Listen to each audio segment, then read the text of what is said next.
Assalamualaikum warahmatullahi wabarakatuh. Waalaikumsalam warahmatullahi. Kembali lagi dengan channel YouTube SMK Barunawati. Kali ini dengan acara Kabar SMK Barunawati atau yang bisa dinamakan Kajian Bareng SMK Barunawati.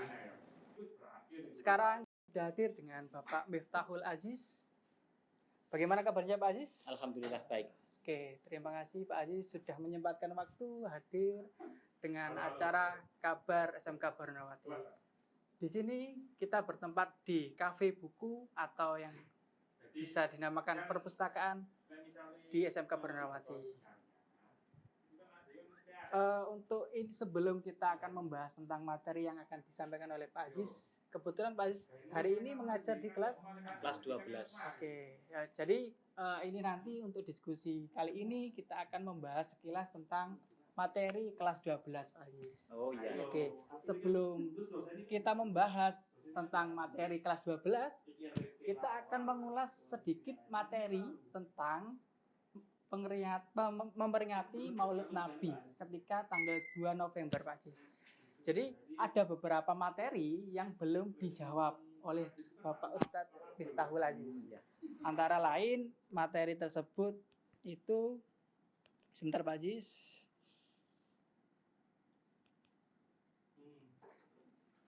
Antara lain materinya, apakah seseorang perempuan tidak memakai hijab saat keluar rumah maupun pergi selangkah itu bisa menyeret ayah ke dalam neraka. Dan yang kedua, di antara sholawat-sholawat mana yang paling bagus dibaca. Dan yang ketiga, siapa yang pertama kali memperingati Maulid Nabi. Monggo Pak Aziz bisa disampaikan terkait pertanyaan dari teman-teman atau sahabat Semekruna yang sempat kemarin bertanya namun belum bisa dijawab oleh Pak Aziz. Monggo. Baik. Assalamualaikum warahmatullahi wabarakatuh.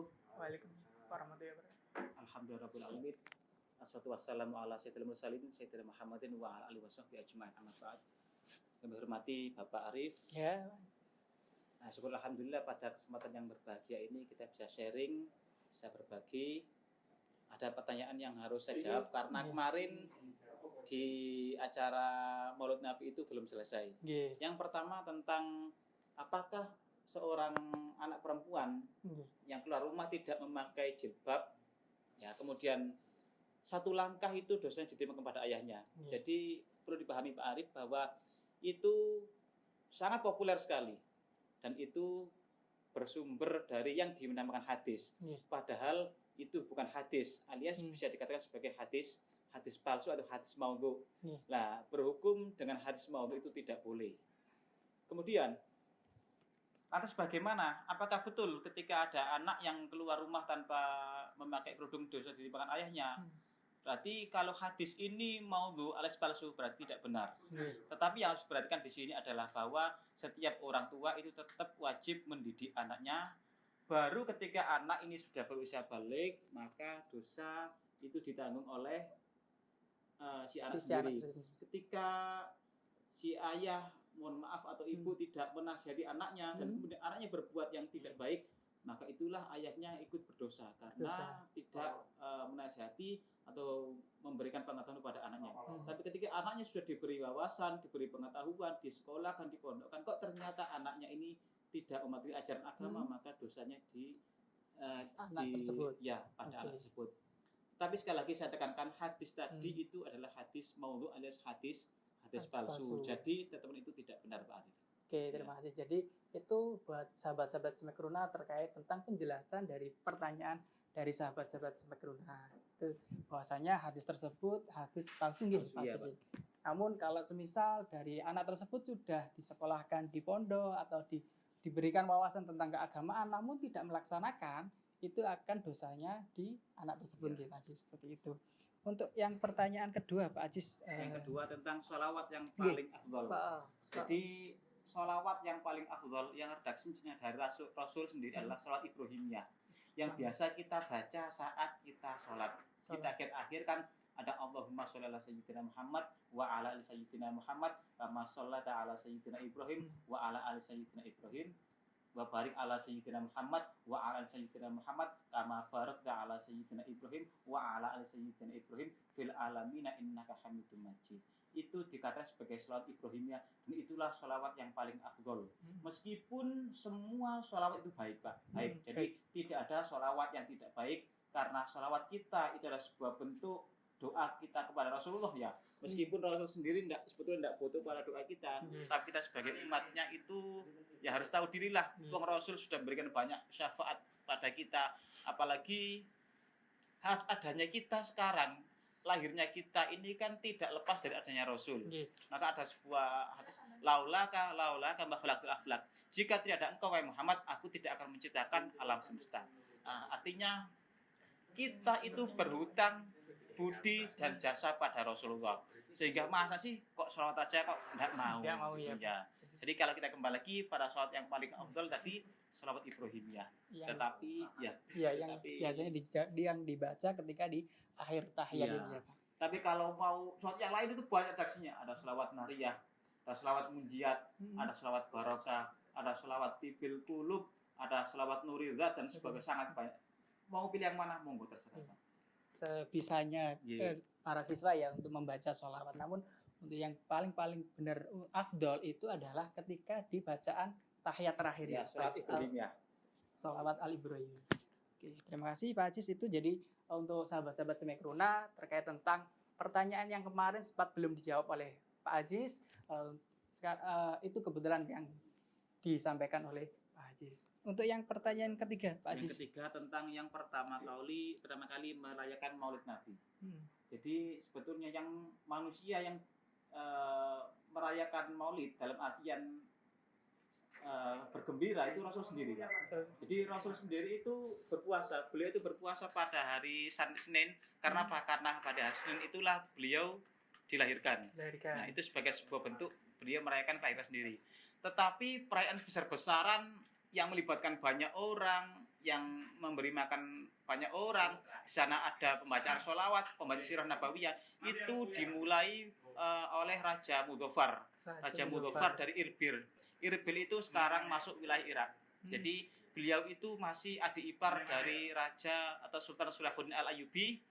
Beliaulah yang berjasa menegakkan semangat kaum muslimin saat kalah dengan orang-orang salib, dan beliau pula yang banyak mengalahkan para kaum salib, Pak. Jadi beliaulah Raja Mudhafar inilah yang pertama kali merayakan Maulid Nabi besar-besaran sehingga sampai di negara kita saat ini. Sampai sekarang ya, sampai sekarang kita rayakan tradisi ini. Dan di berbagai daerah di Indonesia pun banyak untuk memperingati kelahiran Nabi Muhammad dengan cara yang berbeda-beda, namun tujuan yang pertama tetap mensyukuri adanya Nabi Muhammad seperti itu. Oke, terima kasih. Itu jadi untuk penjelasan dari Pak Aziz terkait tentang pertanyaan-pertanyaan. Tadi sempat ada 3 pertanyaan yang sempat belum dijawab ketika perayaan atau memperingati Maulid Nabi waktu live YouTube di tanggal 2 November itu. Jadi itu terkait tentang materi atau pertanyaan yang sempat belum dijawab. Sekarang Pak Aziz, kita masuk ke materi yang anak-anak kelas 12. Kebetulan ini kan ini karena sekarang musim pandemi. Jadi Pak Aziz ini kan pasti posisinya akan melakukan proses pembelajaran jarak jauh. Antara salah satunya seperti ini nggih Pak Aziz.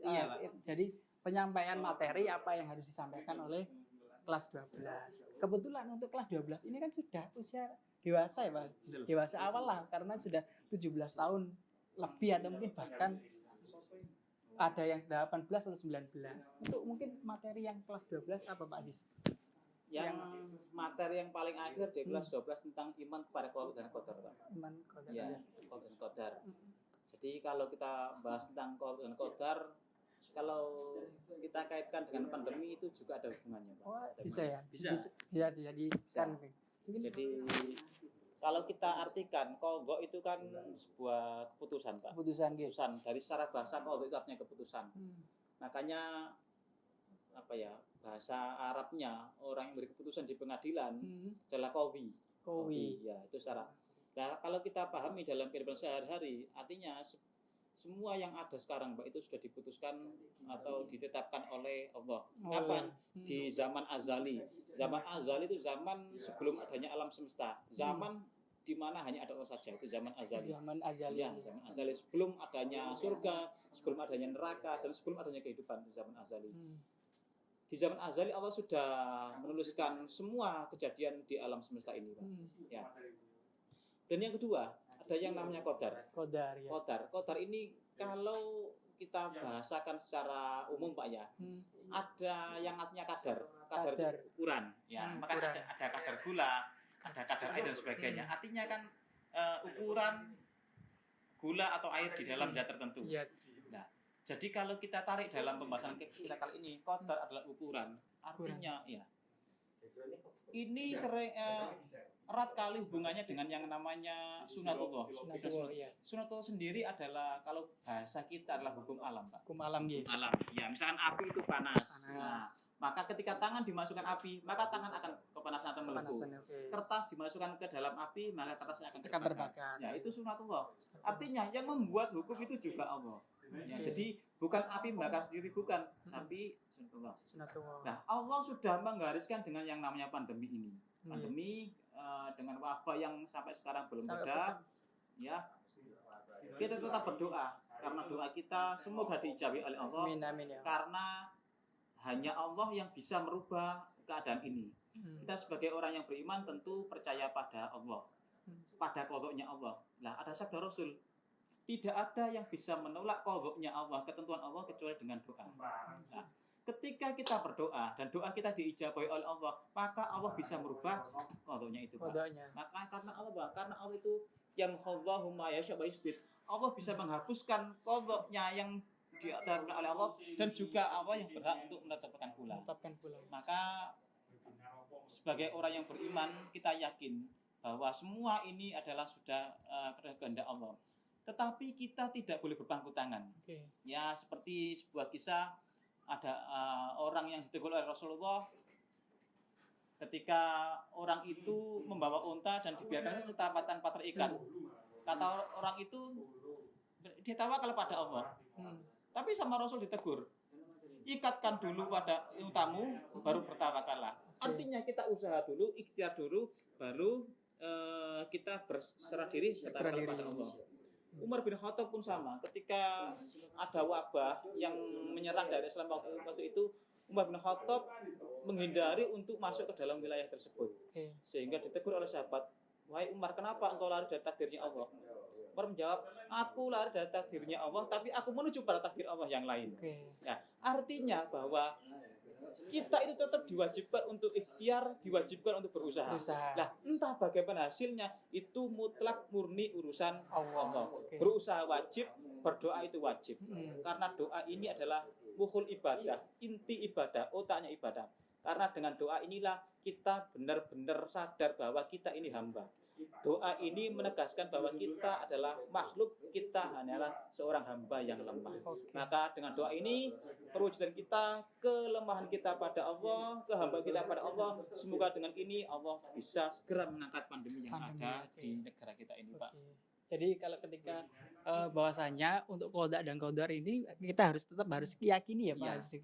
Meskipun kita ingin sesuatu, kita tetap harus berusaha dan berdoa. Ya, harus itu, Pak. Ya. Luar biasa sekali tadi terkait tentang materi yang disampaikan oleh Pak Aziz.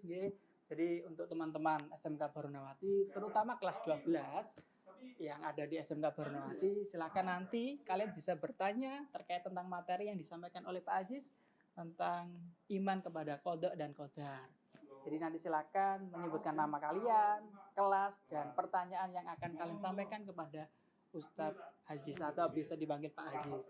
Nah, untuk menjawab pertanyaan itu, teman-teman nanti akan kita upload di minggu depannya, hari Jumat. Jadi itu pertanyaan yang akan kalian tanyakan dijawab langsung oleh Pak Aziz. Seperti itu. Jadi teman-teman silakan nanti bertanya di kolom komentar. Itu saja Pak Aziz yang bisa kita diskusikan hari ini. Semoga di minggu-minggu depan kita bisa berdiskusi lagi, terutama terkait tentang materi yang disampaikan oleh Pak Aziz untuk kelas 12. Jadi ini juga salah satu bentuk pembelajaran untuk siswa-siswi di SMK Barunawati. Untuk teman-teman SMK Barunawati, jangan lupa subscribe, like, dan komen untuk pertanyaan agar channel ini bisa bermanfaat untuk kita semua. Terima kasih, kurang lebihnya mohon maaf. Kami akhiri, wassalamualaikum warahmatullahi wabarakatuh. Waalaikumsalam warahmatullahi wabarakatuh.